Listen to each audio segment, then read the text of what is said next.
if somebody were to ask you, man, I'm curious how you'd answer this, a bar, coffee shop, or whatever. If somebody were to ask you, who you are, what would you tell them the answer to that is? I think I would tell them that I am a uh, front row dad, committed husband, and I like to help people be famous in their own homes and win professionally. And win professionally. I like it, man. What's with the surfboard? You surf? I do. Yeah, I'm a surfer. I grew up in San Diego and now I'm Ah, in right Los on. Angeles, but so spent a Right lot of time in on. the water. Right on, dude. I love it. Yeah, see, that's sweet, man. When you say that you make people famous in their homes, what do you mean by that? Let's get into a little bit, what you do, who you do it for, that kind of a thing. But what do you mean Yeah. you make people famous in their homes? Yeah, that's a good question. I don't make people famous in their own homes, but I help people be famous in their own homes. And so um, it's the sign behind me says profit more, work less. And so for me, that was a mantra. And now even in our businesses, this is kind of like what we do. So we're largely known in the outsourced services space. So basically you pick the stuff that you don't like to do, and that's what our team does for you. Um, Most popularly, most commonly, we're known in the they call it the software space. But like who is it for? It's for coaches, course creators, even like agency service providers. So people who do a thing for people that is usually somewhat related to marketing. And we'll handle a lot of the grunt work behind the scenes with stuff that creates more leverage for them. So notable clients would be, we serve like Frank Kern and Tony Robbins and Dean Graciosi. Hmm. Um, and people with big tribes, they do a lot of marketing, and thousands of other folks that aren't as big or as notable, but and we do a lot of the grunt work behind the scenes of the operations. Interesting, man. So what do you do for, let's take Frank as an example. What do you do for him specifically? And then we can kind of walk through, how you do the little mechanisms to optimize things in terms of what you do. Yeah, yeah. So we help folks launch and then support their own software platform. So Interesting. Frank Okay. has a platform called Rainmaker AI, and so we helped him launch it, and then we are the team behind it. So for training calls and support calls and live chat and all that sort of stuff, it's us running it behind the scenes. Right on. Okay, interesting. So let's say that I just hired you to do that for us. Where would we start? And if would you mind, like, if you could kind of walk us through how you think about the processes that you will take us through as, if I were to Yeah, just hire you? yeah, that's great. So the first question, just discerning whether it makes sense or doesn't make sense, usually has to do with what kind of an audience or tribe do you have. So we've got folks that already have an audience.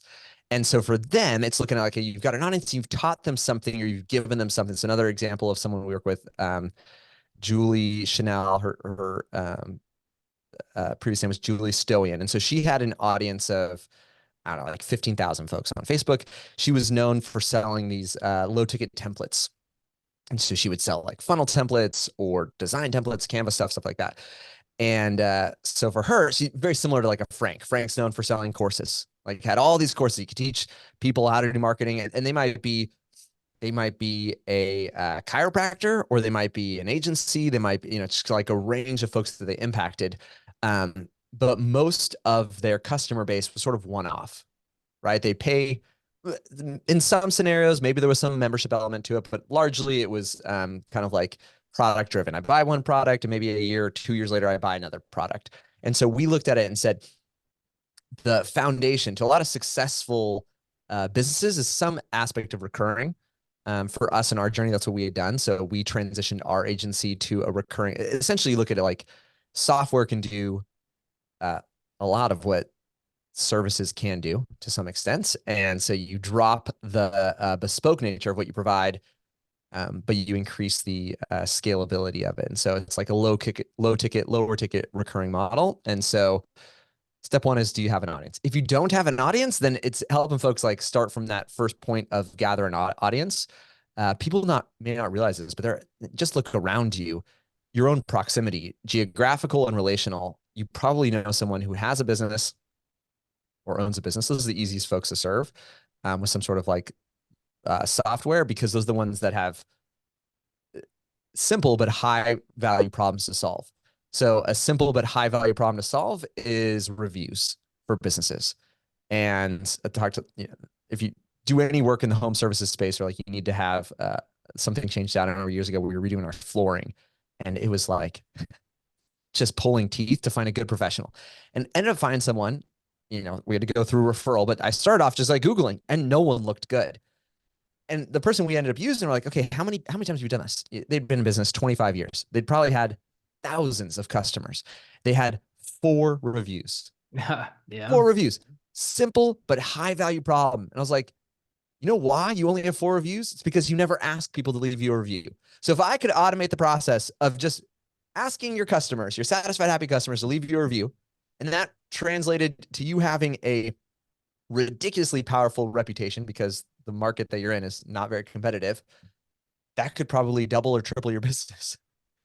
Simple, automating review requests, high value, because for these businesses, this is you know, the difference between, I mean, that I think the flooring cost us $60,000 to do. Like that's the value per client, and they had 4 reviews. So, so we look at that is like, are the people in your geography or close to you, or you know them relationally? So relational geographical proximity, and you just start serving one by one, because you know our background was services, just agency services, which is fine, and has its place, but it's inherently capped in its impact, because you do it with time. You trade time for money.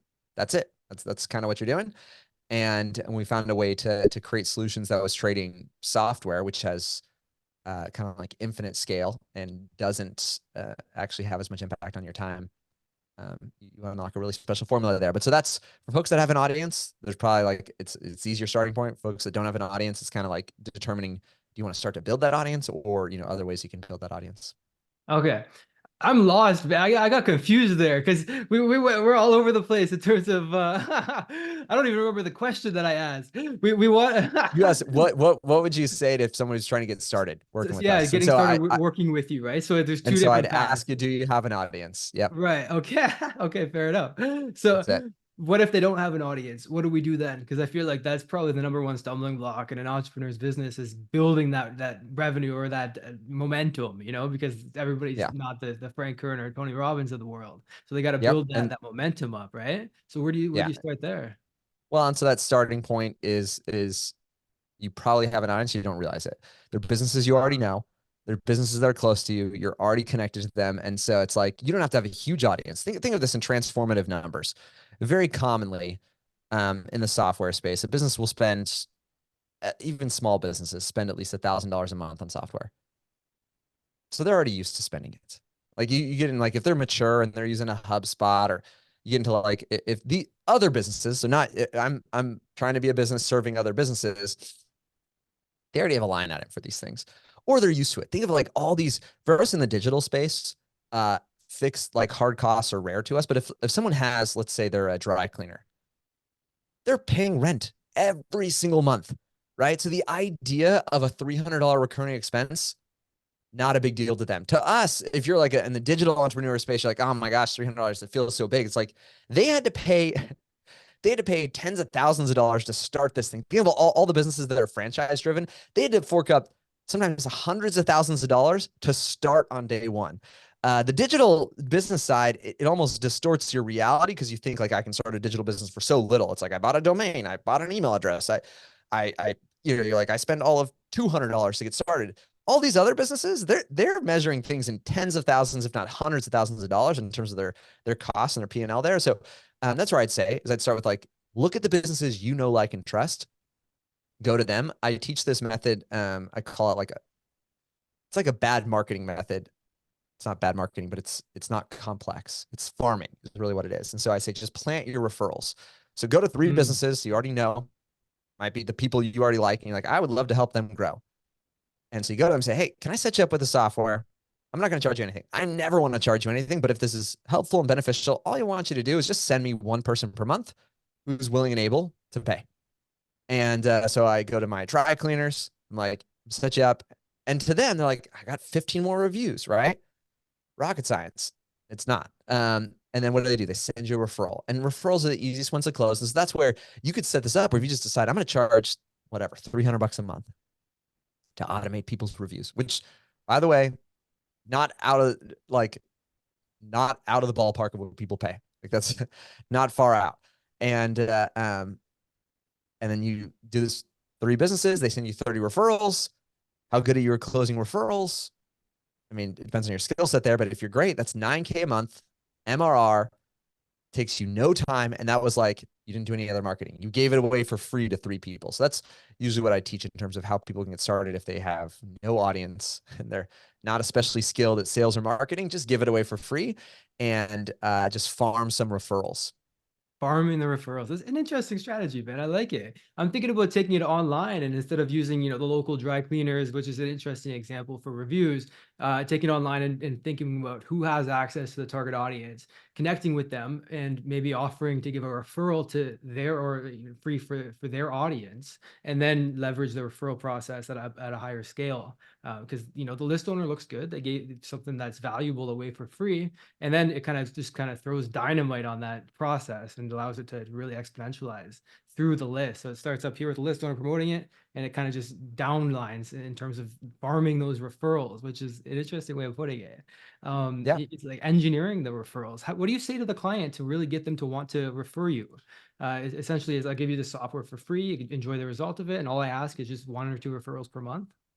that's it. That's exactly it. And this is where trust.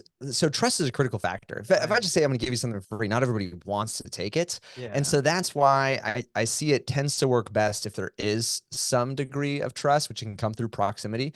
Like even if I was cold calling, you're going to have more success cold calling in your town or your city than you will just cold call across the country. And so, because if I cold call in my town, on some degree, just the level of respect they're going to give you is based on the fact that like you're in the same town, meaning like you are actually a potential customer. Even better if you are a customer, right? So if I go to the dry cleaner, it's like I'm your customer at this point. So if I'm saying, hey, I would love to set you up with this thing that'll help you for free, um, they trust me because I've been paying them money. So that's where it's a little bit easier to get that yes, because just everything has a cost and we think of the monetary cost, but there's other aspects to it, right? Like there you need to have some degree of trust even to get any yes.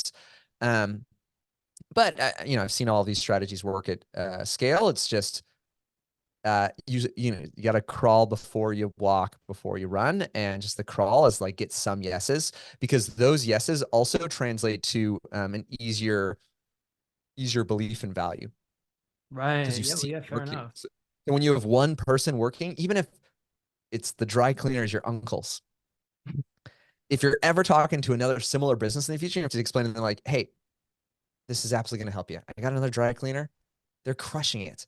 Like your degree of belief is super high because you're like, I saw it. I saw it with my own eyes. I see exactly what's going on behind the scenes. So it's not a fictitious like manufactured, like I have to put on a game face. I'm going to do sales and try to convince them or communicate that it's valuable. It's like, no, I'm just telling them this definitely works. It could be useful for you. I'm doing the math on what a customer is worth to you. So, if you could get an extra X amount of customers through this method here, it could be a no-brainer. So that's kind of the process. Yeah, it's better for your confidence too, not only for their confidence in you, but also because you've got you're sure that it's going to work. And then you can start bringing in guarantees because you know that if they do this, then they're going to get that. So then they can have some sort of a guarantee that makes it, especially at the beginning before you've got all the proof, really start to be able to get those clients. It's interesting you use a dry cleaner analogy because one time I went to a dry cleaner, I was going to jacket dry clean, and I was like, all right, Yeah. I got marketing services that I could help these people. So I'm like, I'm going to try to get a Yeah. free jacket cleaning, right? So I'm like, okay, Sure. so I go in and to go pick up my dry cleaning. I said, okay, so man, look at, I can give you the $40, or I can Yeah. give you $1,000 in marketing costs, right? And I could Yeah. go through, maybe I went through some authority build up before I went to that.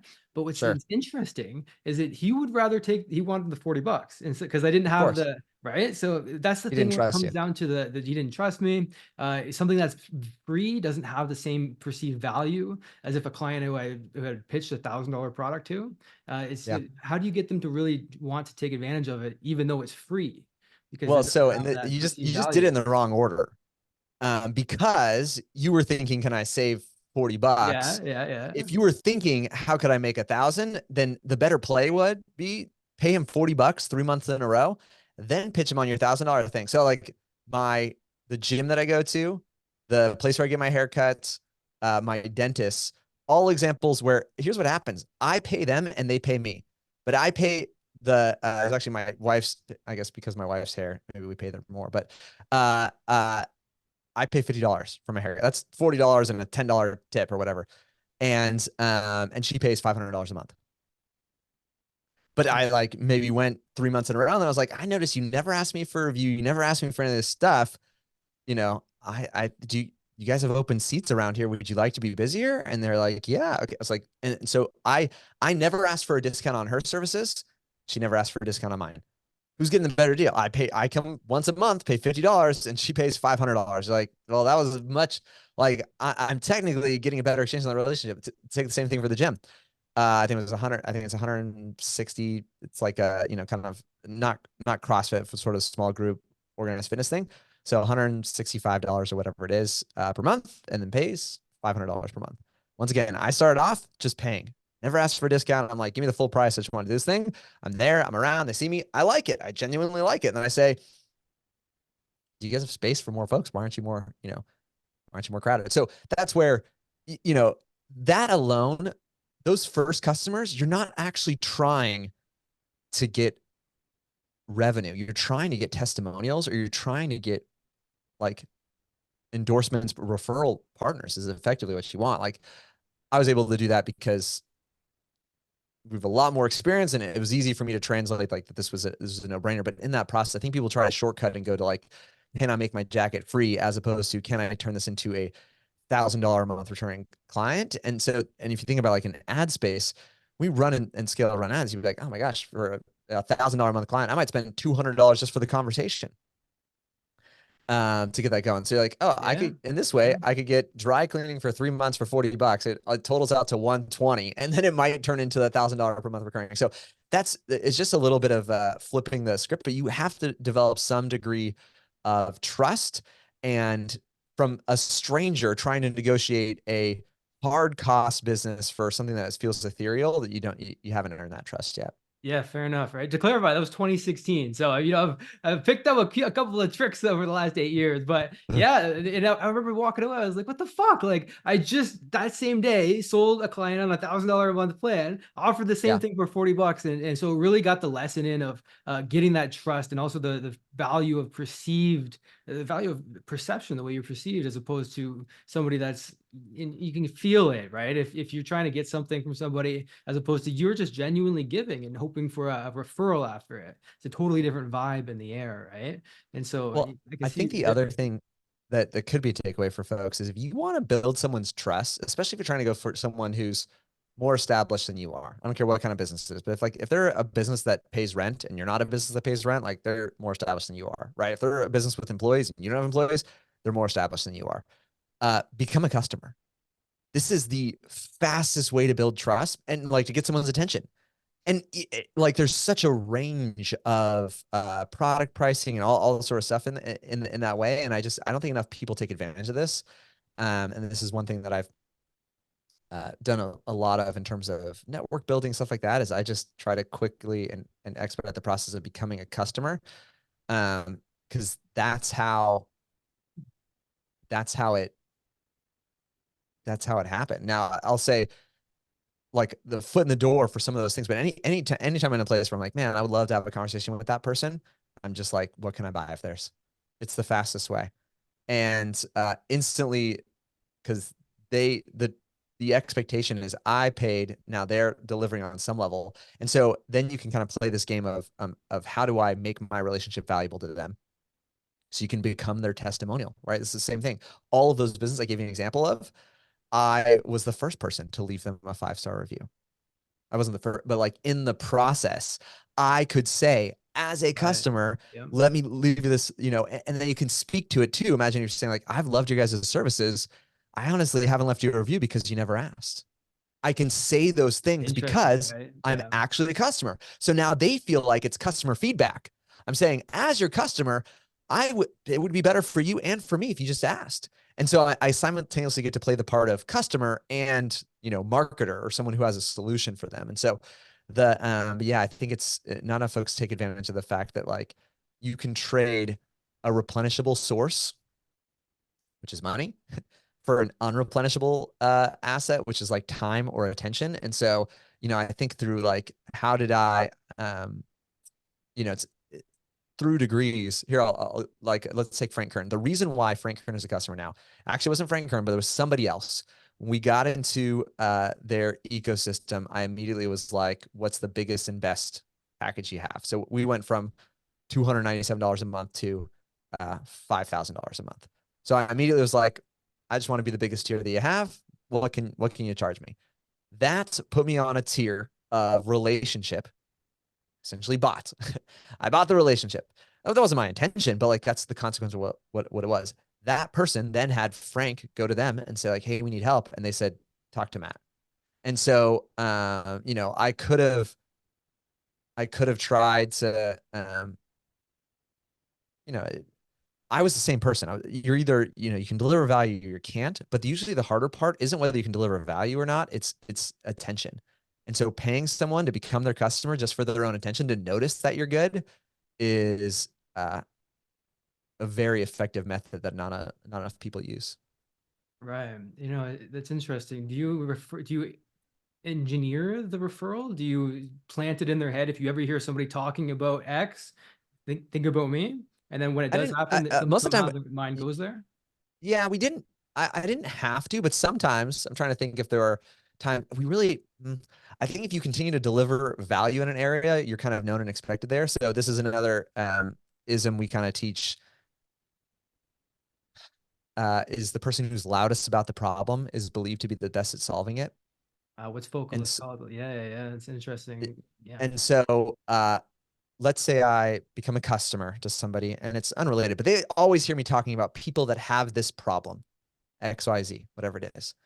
So if I'm like always, hey, how coaches and consultants, they've got this huge base of customers, but they can't figure out continuity. We help them streamline the process of putting in just an amazing recurring low ticket software that delivers value to their customers and allows them to go from one-time value to recurring value. It effectively takes their book of business and can 10x the value at a 80 to 90% profit margin, where they previously might have been like 50% profit margin, 60% or 40% profit margin because, cost of ad spend there. And so that's what we do. And I constantly talk about that. Well, what happens? Some course or coach, like some coach, course creator comes along, like, I got this audience, I'm trying to launch a software, and they're like, talk to Matt. And so that's the person who's referring me usually has never actually experienced what I do. They just hear me talk about the problem. When do you have the opportunity to talk about the problem with somebody that you're buying from? Um, in conversation. So it depends on attention. So let's say it doesn't matter what it is. So let's say let's go like this. You're in the podcasting space.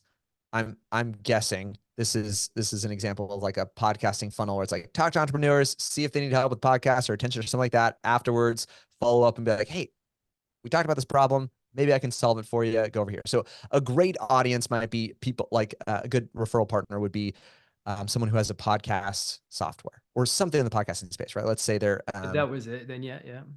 yeah, if that was it. So hypothetically, fictitious scenario, but what's one? What's a podcasting distribution software? Transistor.fm. Transistor, right? So go to them. And I don't even know who the owner of that is, but like, this is what I do. It's like, who's the owner? Does he have any, or he or she have anything I can buy? They got a coaching program or mastermind, whatever it is, I buy over there. Right. And then, I get some degree of attention conversation. And the first conversation, they're gonna say, hey, what do you do? And I'm going to say, well, how XYZ has this problem. This is what I do. So you get to say like, well, how, whatever it is, if that's not it, but like, how my ideal avatar has that problem. Well, we introduce this solution. So you say it in that way and they will remember. The next time somebody comes across them and is like, I have this problem, they're gonna be like, oh my gosh, you got to talk to this guy that I know. I got to talk to, Kyle or whatever. And so that's kind of how it happened. So in all, I have, well, this isn't our only growth strategy, but just, I don't know, we fell down this little tumbleweed hill Yeah, for folks yeah. that are starting out. That's folks are listening like, man, I'm just trying to get traction or get more traction. You do the same thing in a local business space. That's a lot of what we serve right now.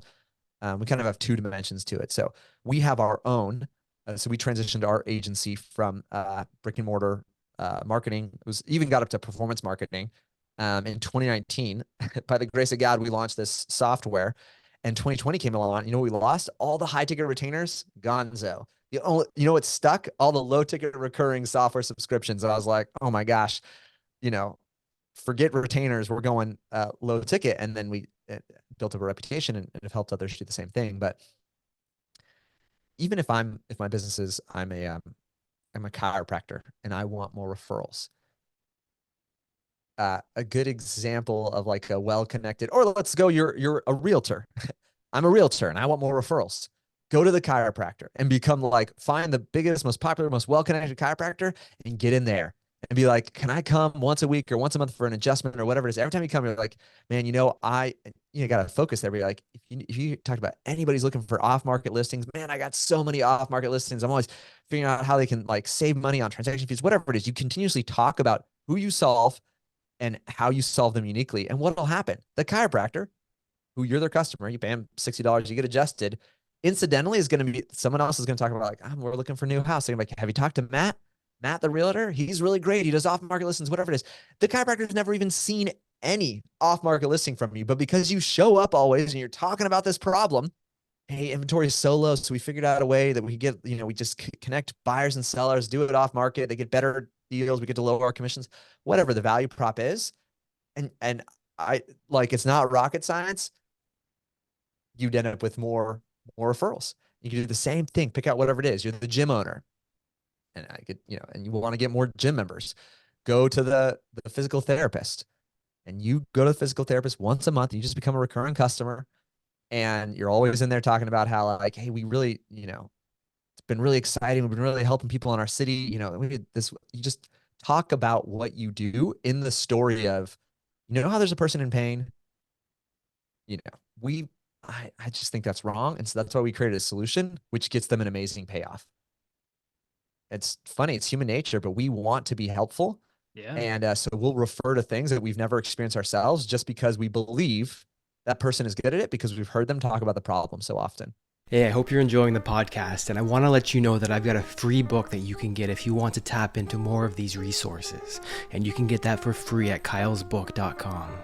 Back to the podcast. Interesting. So you're covertly installing the belief that you can handle this problem so that when somebody hears that problem being talked about, they unconsciously think about you. They don't know why. They don't even know if you're that good at the job. All they know is that they've got this belief that you are, that you can help this person. Yep. And we all want to be that hero, right? It's like why we refer movies that we like or shows or whatever, or even Yeah. shows that we saw a preview to and we thought about somebody and then we refer that even though you didn't see the show, right? It's the same kind of concept. We like to be the hero that introduces the solution or something that's enjoyable to our friends and family. And you're tapping into Yep. that same psychology, which is interesting. And my question is, how do you do it at scale? What's the online equivalent of this so that we're not doing it with the chiropractor, but we're doing it with the Transistor FM, for example? It's hard to get in contact with the CEO of a massive software company. So what's the equivalent there? It's surprisingly not. Here's what I'd say. So we've done, so we bought a chiropractor focused brand. It was a SaaS agency. It was actually one of our customers. So one of our customers had done this model. They reproduced the same model. And so we bought them about 18 months ago. We've been able to 10x the value of that business. We just, knock on wood, but I think I don't know if anybody's going to come across this. We're selling that business now, and we are getting 10x return. 18 months, 10x return on the business. One of the key activities I did is I identified, like you said, the owner, the CEO of a strategic partner. They had about it's called like electronic health records business, right? This is for chiropractors.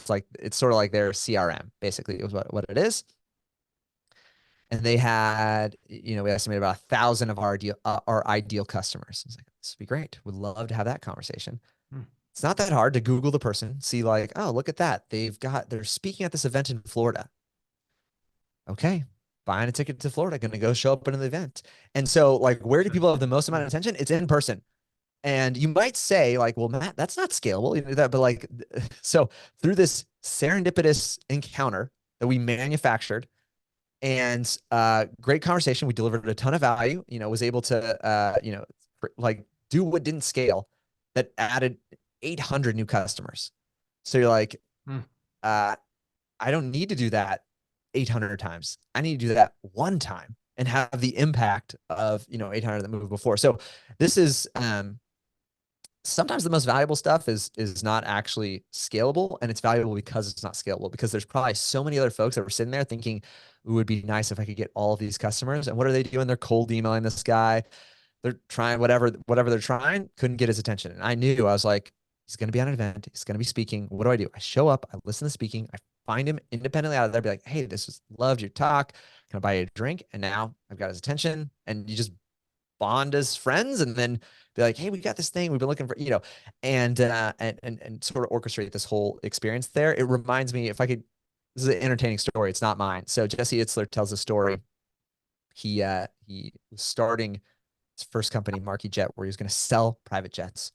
And he hears that like the big event is TED. So he goes to the TED conference. He doesn't have a ticket. He has no way to get in. He's like, how am I going to meet rich people to like sell jets to? He's brokering. He doesn't have any jets. He's just trying to broker jets. Goes to the coffee shop, and first day he's sitting there like defeated, and he watches all these people in suits come in. They buy a coffee and a muffin. They go out. So the next morning he shows up at 6 a.m. He buys all the muffins. He's sitting there at a table with literally all the muffins. He bought them. And first person comes in, says, I'll take a coffee and a muffin. And the barista's like, I can get you a coffee, but we're all out of muffins. And Jesse steps up. He's like, hey, I heard you're looking for a muffin. I actually have an extra. Would you mind just sitting down? I'll tell you what I do.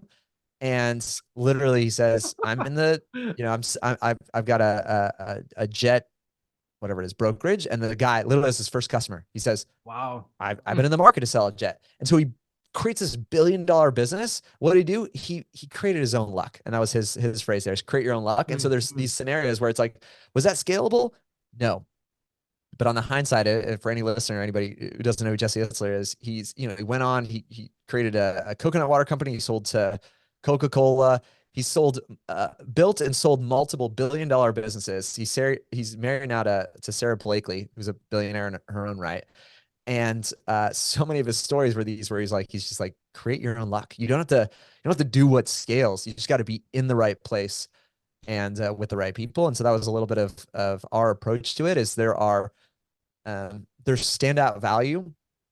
You know, businesses win when they do what others can't or won't.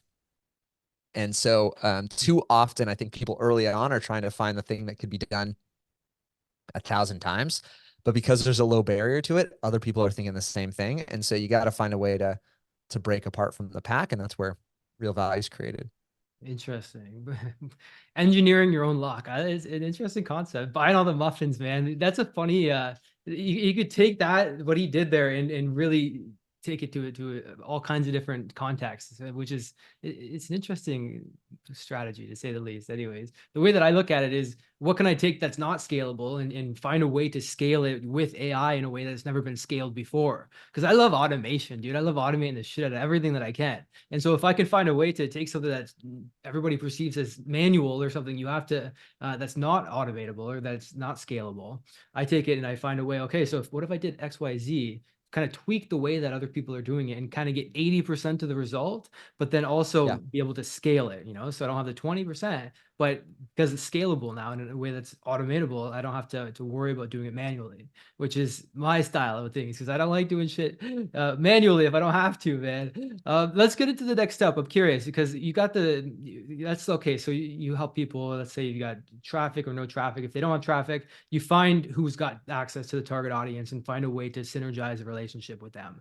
So what's the next step? They've got some traction. They've got this software that they're trying to get out in the hands of more people. They're starting to get referrals. What's the next step here?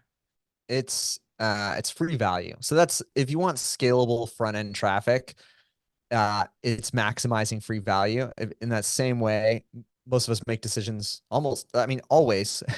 You're deciding to buy before you know what's on the other side, right? Yeah. Even free trial, I guess free trial kind of goes in the face of this, but I think there's always something locked down. So you got a free trial. It's a lower, like you're not seeing the full-fledged effect of everything you could have when you pay for it. So in effect, it's free value. So we want to maximize free value. I think of free value into two categories. Or people like, are you more a builder, or are you more of I call it a believer, but people who help with belief? And so if you're more builder inclined, I mean, just build tools to deliver free value. So this is like, we look at, zoom out from what you're doing, but more of who you're doing it for, and create as many free tools for that particular audience that you possibly can. And my favorite vehicle to create free tools, like there's Canva, you can create free templates for them. There's Google Spreadsheets, you can create free tools for them. There's presentations, there's all these sort of things. Like Google Suite and Workspace is a great spot to build free stuff in, because they can instantly have it and see the value of it. But deliver as much free value as possible with the builder side. On the believer side, it's, how do you give them a belief? And so it's like through education, it's through presentation. I'm in Russell Brunson's inner circle, and we met last week, and literally everyone in the room that was over, in like the 30 million plus, their process was step one of value is something that could be done 1,000 times tomorrow. And that means a workshop, a webinar, a challenge. What are those things doing? They are delivering free value at scale, and it's usually delivering belief. And shifting Because belief at the same time. it's Yeah, shifting which shifts belief, right? But identity, puts them in the identity of being congruent with purchasing whatever they're selling at the end. So it's that's both, exactly right? right. So it's builder and Yeah. belief. Yeah. Well, and sometimes they'll pair them together. That's where you get challenges that have assets and training there. But so I think for folks starting off, I'm predisposed to be feeling easy to communicate, to talk, to teach. I actually think it is the easier one, because in terms of order of events, all that you're testing is your hook. So I can create the most basic landing page that says like, I will teach you how to good thing without bad thing. And that's it. And if no one registers, it means your hook is bad. That's just it. And so I teach people, don't even build your presentation until someone is registered. So it's like, pick your date. You're going to say it's next Friday, and you're going to try and run traffic to it. If no one registers by Thursday morning, move the date another week and try a different hook, because you're just trying to do how to do good thing without bad thing. And so in the software space, we run hooks like, how to double your leads month over month without spending a dime on Facebook ads. And we teach them simple stuff like, how do you put a chat widget on your website? And for local businesses, they have like no leads, but let's say they get like 10 leads in a month. And we're like, we teach this concept of phone is becoming the modern day fax. So we'll say like, imagine your website, and you change out one thing on it. You just change where you usually say, give us a call, or, send us an email. You change it to say, send us a fax. Like, how many leads would you get? 0. You didn't change your offer, your images, anything else. All you did was change that one factor. Well, there's truth in that people actually, the channel that you allow them to talk to you in is going to increase the likelihood they talk to you. Said fax machine, they get 0. Look at your friends, family, neighbors, look around you. How do most people conversate? We communicate via text, via messages, DMs. And so we just add a simple little chat widget on your website, and now it's just easier to talk to you. What do we see?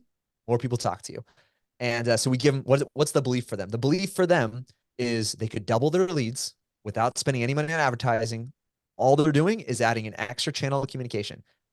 What do we happen to provide?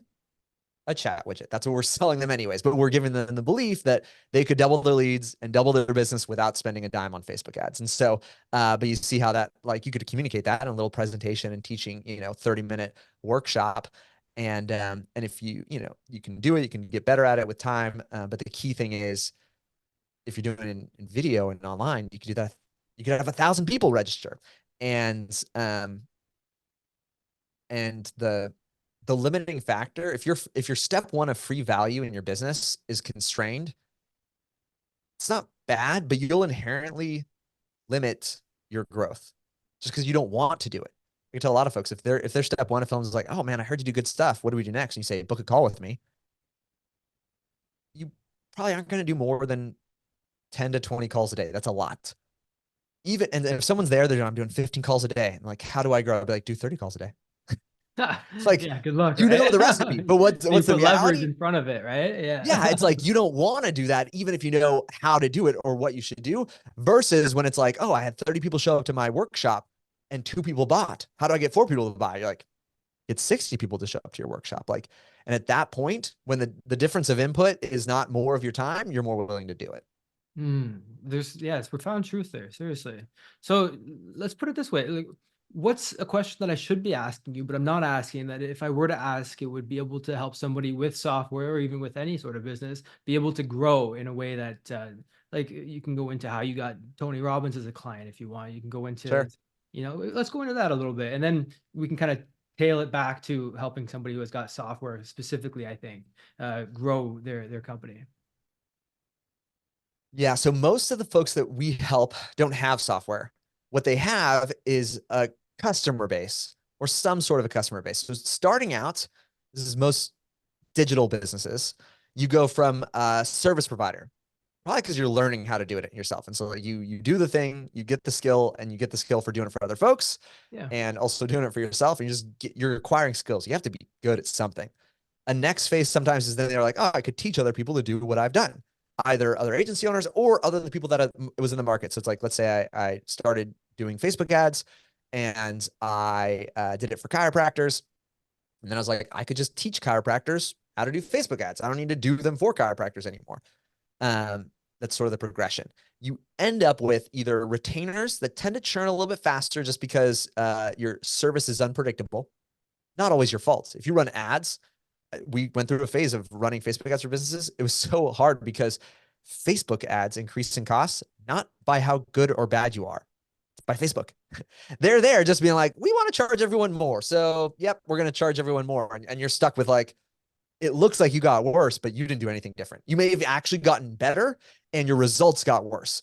Um, when you teach, it's nice because you're like, I'm disconnected from the results, but then also maybe they don't get results. They don't do what you teach, or they buy from you once. They're like, thank you for this course. This was awesome. And they never do anything with it. And so the value that they received is limited and the value you have to capture is limited. Just that one-time transaction and it's done. So we help folks in that zone. Either they're a service provider, digital service provider, or they're a course creator. And you're like, I want something that has more profit and less work. I want something where it has more impact to my customer without more intake from my time. And that's where the solution is usually software. And so you're talking about automation, like those are elements of it. But if you can make your brand or at least your method proprietary, something that can be implemented for the same people you were serving, and now something where you'd be happy to get 1,000 customers tomorrow. Now you got something that's really secrets. It just unlocks a different kind of layer of freedom because that is the challenge in the digital marketplace. People usually get into digital because they want more freedom, but the traditional model is broken. The people that actually have freedom have found a way to get recurring value for their customers without recurring input from their time. And the best way that I've seen to do that is with software. And so for those folks, if they're like wanting to come in and experience this, like I said, it's take audit of your audience, carve down to just the smallest input that's easy for them to understand. I give you an example of like a chat widget or like reviews. Sometimes it's something totally different. Like it could be a reactivation offer, or it could be um, DM commenting in social content, or just auto posting social content. There's so many different little slivers of solutions that you could deliver at scale by not trying to do everything and not trying to do as complicated a thing, but just do a specific thing. And that's where we help people go from there to a space where it's like, oh my gosh, I have hundreds, sometimes thousands of customers that pay me every single month and it takes none of my time. And so you're asking like, how do we get Tony Robbins? It was reputation. I mean, I guess the other side of it is you got to be good. And so for everybody, the word of caution is they'll try to jump levels, and it rarely works, right? It's okay. Like you crawl, then you walk, then you run.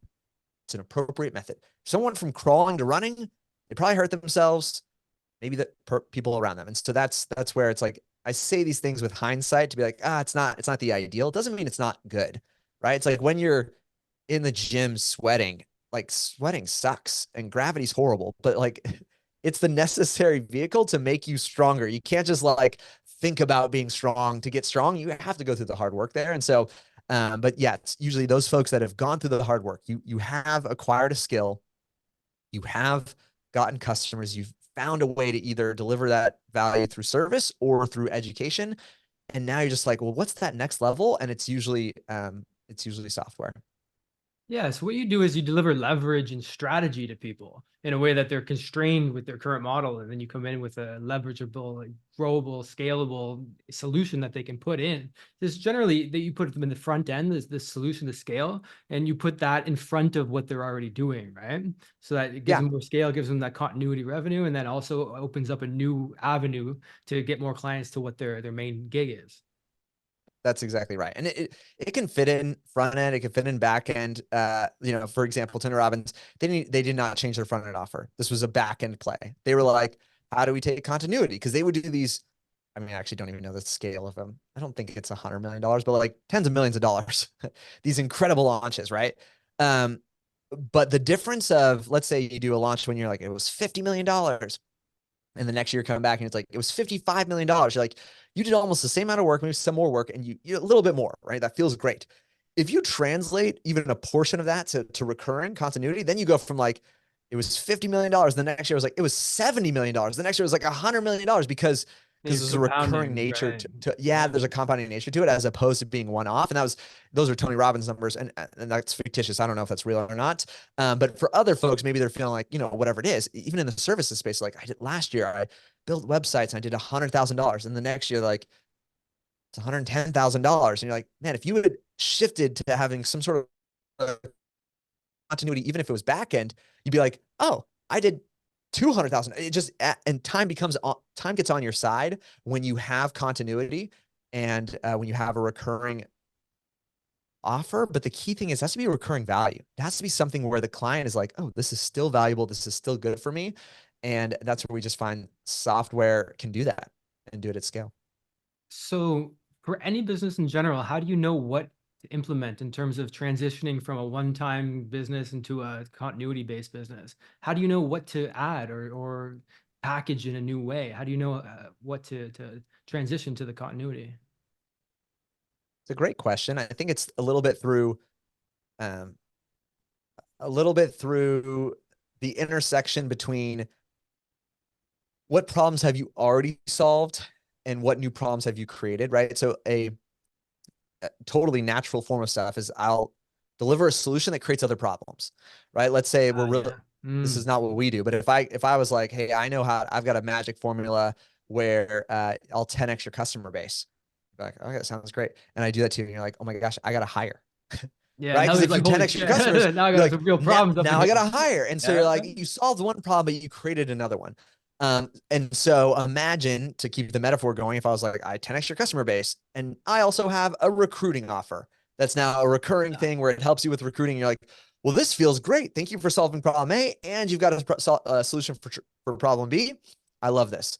And so that's what we kind of we start with. That is like, what's the problem you already solved?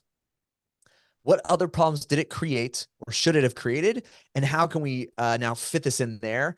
That tends to fill really well. Or if we go to the front end, it's like, what problem would we need to solve to give To them a set them up problem to yeah, to right. then want to buy your other Mm. thing? Exactly. So you can either use it to create more ideal customers for your other thing, or to advance continuously fill value from your other thing there. But this is like the foundation of how you build a value ladder.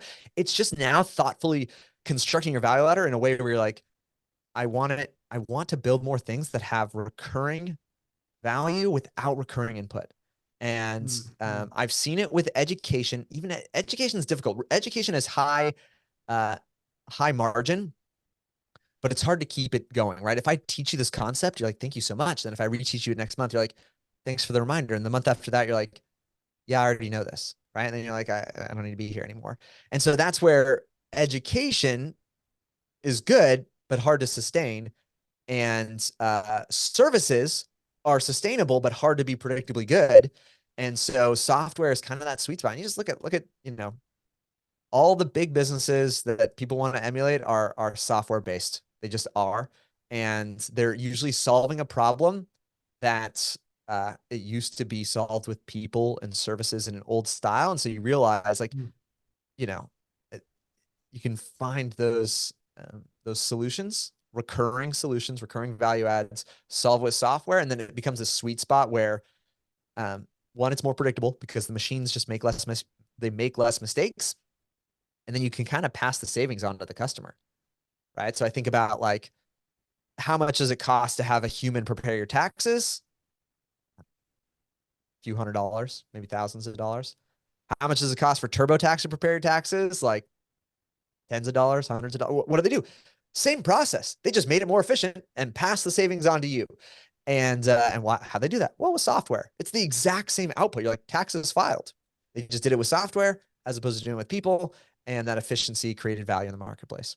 And that opens up opportunities for affiliates and growth for your own businesses in terms of the value ladder on the back end of that. Like an example that comes to mind is Credit Karma, right? So they introduce a solution, which is, you know, knowing your credit score, but then knowing your credit score opens up a new problem, which is what to do with it, which is, okay, so you got this credit score, go get this credit card, which they get a huge, presumably, you know, referral fee, Commission. you know, exactly. So, you know, what you said is so interesting. You set up the problem to make them have the problem that then they need to have your existing services. Instead of just selling your service, you're looking, what are they doing immediately before this or needing this? And then how can I deliver that solution that then leads to them having the problem that I solve over here? It's a strategic way of looking at the value ladder instead of just kind of throwing things together like the book, upsell number one, upsell number two, whatever. You're talking about really thinking about the mindset, where they're at in terms of decision-making process, what they're purchasing before, during and after, and then how can I pivot and transition it so that I'm making continuity revenue on the back end of hopefully at least one, but maybe even more than one as you go through that service to problem kind of scaling out, or that branching out that takes place. Because every solution introduces a new problem, and you can kind of walk them through that, and you're getting a cut at each stage instead of just dropping the client off and be like, okay, you got this new problem, good luck, right? And then you get a cut for introducing them to that better solution. They don't have to go and find it themselves. So I love the way to look at that, man. There's something to think about there in terms of the strategy that you're adding on to the value ladder. Fascinating, dude. For real. Thank you for that. What else do you have to add before we kick this off? You're just super strategic thinker. I like it. Yeah. That's maybe all I got. I guess my encouragement, if anybody's listening to this point, is just relentlessly pursue the things that you find value in, and, like, don't make excuses for it. Like, be unapologetic about it. And this is what I found is there's common beliefs or expectations that are put on you. And I just think you've got one life. You do not need to just tread down the path of someone else's doing, or, like, adjust your own life to their expectations. And so most of the things and traction that we've gotten is because I've been inflexible about certain things, and it's paid off dividends, because you just realize ultimately on some level, that's like kind of what all of us want, is that some experience of freedom. And so you respect somebody else who's unapologetic about their rich life or what freedom looks like to them. And I think more and more folks just need to be given permission to do that, because even if you're building a business, I mean, for us, I mean, we went from 10 employees to 180 employees in about 4 years. And I did that by working part-time. I did not put in 80-hour weeks. I didn't have to hustle or burn myself out. And it was because I knew my non-negotiables, and I just was clear in communicating those, and people respected it. And I think it's surprising to folks how possible it is. And so if you find yourself sacrificing your life for everyone else around you, like, flip that script, that you can deliver value without having to sacrifice the things that matter most to you. And that's where the leverage and strategy comes in, dude. I love it. One of the things that, and then we'll leave it with this. One of the things that comes to mind with that is, with massive success creates the new problem of having to step into this new identity of I'm experiencing right now, for example, from where I am right now in terms of revenue as opposed to 6 months ago, it's fucking ridiculous. It's like, so I'm to be straight up with you, I'm having a hard time stepping into the like it's weird. It's a weird feeling to go from X to Y, where it's like, holy fuck, like in the last 2 months, and it's probably nothing for you, but for me, it's big. Yeah, We've gone to let's say $293,000 over the last 2 months. And it's like that awesome. went from like 15 grand, 20 grand a month to that really fucking quick. So it's like, Yeah. how do you step into this new role and, kind of accept the new problem that comes with the success? Speaking of that branching off of solutions, what do you recommend to me in terms of feeling better about that, the new change? Uh, so entrepreneurs are already predisposed for rapid growth. We're already a rare breed. Yeah, true. Most Yeah. folks, that terrifies them. They don't even want that. I mean, think about so much of this concept of like really what you believe is possible is what you create. And so the different, like somebody else who's like not doing that, it's weird to say, but it's like they actually don't believe it's possible. And Right. that's been a weird reflection. So you're already predisposed, you already believe it's possible. My encouragement is just don't do it alone.